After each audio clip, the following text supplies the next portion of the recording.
السلام علیکم ورحمۃ اللہ وبرکاتہ مغفرت ہے میرے مسلمان بہنوں اور بھائیوں۔ حضرت عمر رضی اللہ تعالیٰ عنہ کے دور میں رات کے وقت ایک بچہ رو رہا تھا۔ جیسے ہی حضرت عمر رضی اللہ تعالیٰ عنہ اس کی ماں کے پاس گئے تو اس سے عرض کی کہ یہ بچہ کیوں رو رہا ہے، اسے چپ کرواؤ۔ تو اس عورت نے کوئی جواب نہیں دیا اور بچے کو سہلانے لگی۔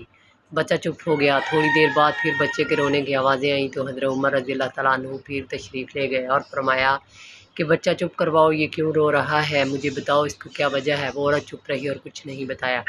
ایسے ہی تیسری بار جب وہ بچہ رونے لگا تو حضرت عمر رضی اللہ تعالیٰ عنہ نے اس عورت سے زور دے کے پوچھا کہ کیا مسئلہ ہے، یہ بچہ کیوں رو رہا ہے۔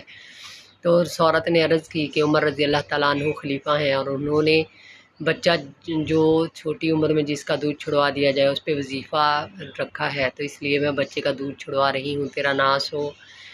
تو جہاں میں بچے کا دودھ چھڑوانے میں مشغول تھی تو حضرت عمر رضی اللہ تعالیٰ عنہ کو اس قدر افسوس ہوا کہ چھوٹے بچوں کی کتنے چھوٹے بچے جو ہوں گے وہ ماں کا دودھ پینے سے محروم ہو گئے ہوں گے میرے اس اعلان سے۔ تو انہوں نے جیسے ہی آ کر فجر کی نماز پڑھی اور اعلان کر دیا کہ چھوٹے جو بچے ہیں جو پیدائش سے لے کر ان کا دودھ لگوا دیا تاکہ مائیں جو ہیں وہ بچوں کا دودھ چھڑوانے میں جلدی نہ کریں اور اللہ کے خوف سے رونے لگے اور سجدے میں جا کر اللہ سے اپنے اس گناہ کی معافی طلب کی کہ یا اللہ مجھے معاف کر دے۔ بہت سارے بچے جو ہیں وہ ماؤں کے دودھ سے محروم ہو گئے اور کچھ تو مر بھی گئے ہوں گے۔